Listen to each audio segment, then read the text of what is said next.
мили хора! В днешното видео от поредицата за изцяло обновения сайта Krista.com ще ви разкажа за новостите в най-съществената част от съдържанието му, а именно картините, които създавам.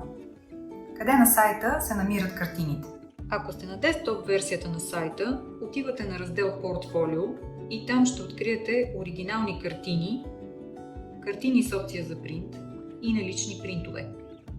Ако сте на мобилната версия, кликвате на иконката с трите чертички, известно още като хамбургер меню, и отново през портфолио стигате до вече описаните три раздела. Малко детайли за всеки от тях. Оригинални картини съдържа всички мои картини.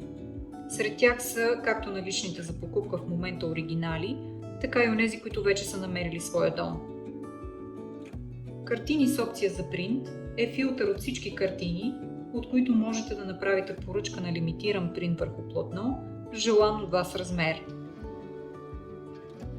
Налични принтове е разделът, в който ще откриете лимитирани Krista Art принтове, които са предварително произведени и налични в ателието, т.е. можете да ги закупите на момента. Къде да разгледате детайли за дадена картина?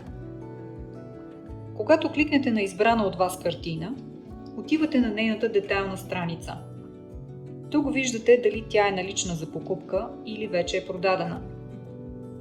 Тук също така може да се насладите на стиха или цитата, който съм подбрала за нея, да разгледате детайлни снимки от картината и как изглежда с външен профил рамка.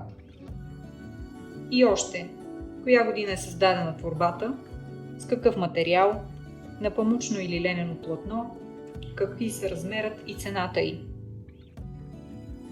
В мобилната версия на сайта цялата тази информация просто е подредена вертикално.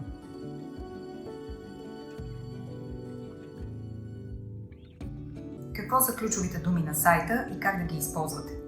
Една от новостите в детайлната страница на всяка картина на сайта е, че добавихме ключови думи, които описват сюжета, серията и други отличителни елементи в картината.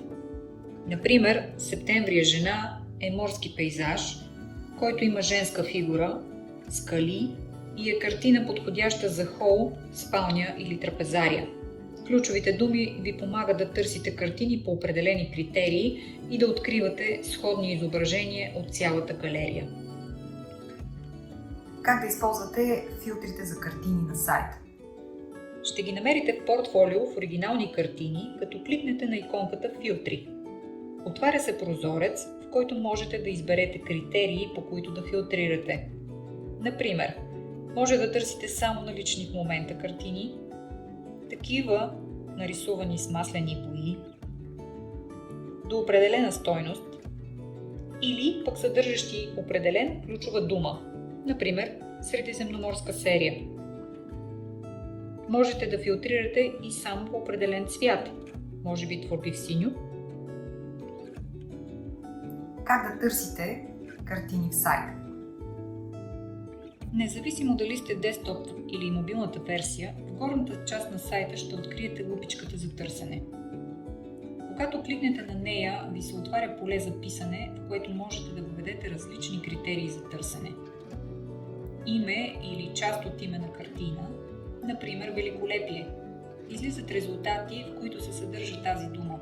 В случая оригинала, ако има наличен от него принт, и текстовете, съдържащи думата великолепие. Можете също да въведете произволна дума, например лято.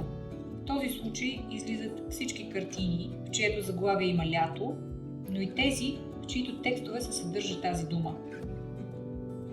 Можете също така да търсите по определен цвят, например жълто.